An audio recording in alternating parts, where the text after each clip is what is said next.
Более 50 номинантов, месяц упорнейшей борьбы и целый год поиска. Поиска истории успеха, достижений и покорения вершин. Все это – главная региональная премия общественного признания «Время успеха», вручение которой прошло в Кургане 25 декабря. Номинанты, победители и просто неравнодушные зрители собрались в Курганском областном художественном музее. Своим присутствием мероприятие почтил и глава города Сергей Руденко и вручил награду победительнице в номинации «Доброе дело» вдохновителю проекта «Сдай кровь, подари жизнь» Наталье Кучиной.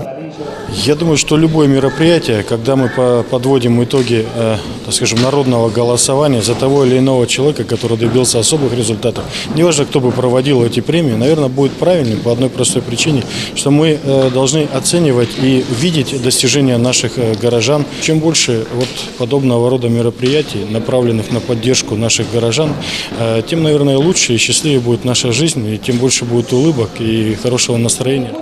Напомним, победители в 7 номинациях определялись путем настоящего народного голосования на сайте Курган.ру в течение последнего месяца. Одной из самых многочисленных по количеству участников стала номинация «Профессионал года». Старшей акушерке Курганского областного перинатального центра Наталье Баевой удалось оставить всех конкурентов позади. С победой ее поздравила заместитель руководителя школы скорочтения и развития памяти по методикам Васильевой Валерия Мирская.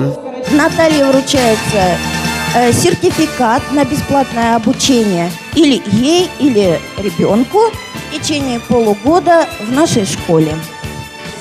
В номинации «Рекорд года» победу одержала Яна Туманова, победительница международного женского турнира по теннису в Лос-Анджелесе. Самой юной обладательницей премии «Время успеха» стала участница номинации «Грация года» Каролина Коваленко. Она набрала максимальное количество голосов среди всех лауреатов. Праздником года стало мероприятие компании «Интерсвязь», посвященное Дню Победы. В номинации «Достижение года» победила компания «Умный дом». Светлана Епифанова, Ульяна Фомина, Александр Менщиков, Александр Киселев, Андрей Бахарев. Информационное агентство «Курган.ру».